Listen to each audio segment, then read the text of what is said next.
గూట్ల రాయితీ లేనోడు ఏట్ల రాయితీ ఇస్తున్నాట. ఆంధ్రప్రదేశ్ ఉప ముఖ్యమంత్రిగా ఏమైనా చేయగలిగితే, ఏమైనా పీకగలిగితే అక్కడ చేయి. ఇక్కడికి వచ్చి నవనిర్మాణ సమితి పేరు మీద నువ్వు ఇక్కడ ఏదో చేసేటువంటి కార్యక్రమంలో ఇక్కడ ఎవడు సహించడానికి సిద్ధంగా లేడు. తెలంగాణ ఏర్పడితే 11 రోజులు అన్నం తినటువంటి వెధవాచి ఇక్కడ మా తెలంగాణ పట్ల ఏదో ముసలి కన్నీరు గారితో ఒప్పుకోం. వాస్తవంగా పవన్ కళ్యాణ్ నటుడు.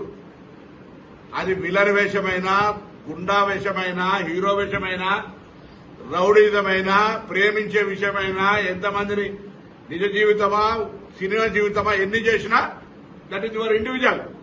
ఈ రోజు కూడా తెలంగాణలో రెచ్చగొట్టేటువంటి విద్వేషపూరితమైన వ్యాఖ్యలు మాట్లాడడం ద్వారా తెలంగాణ వాతావరణాన్ని కలుషితం చేయాలి అనేటువంటి రేటు ఫిక్స్ చేసుకుని భారతీయ జనతా పార్టీ తోటి తెలంగాణలో ఈ నటన స్టార్ట్ చేసిండు.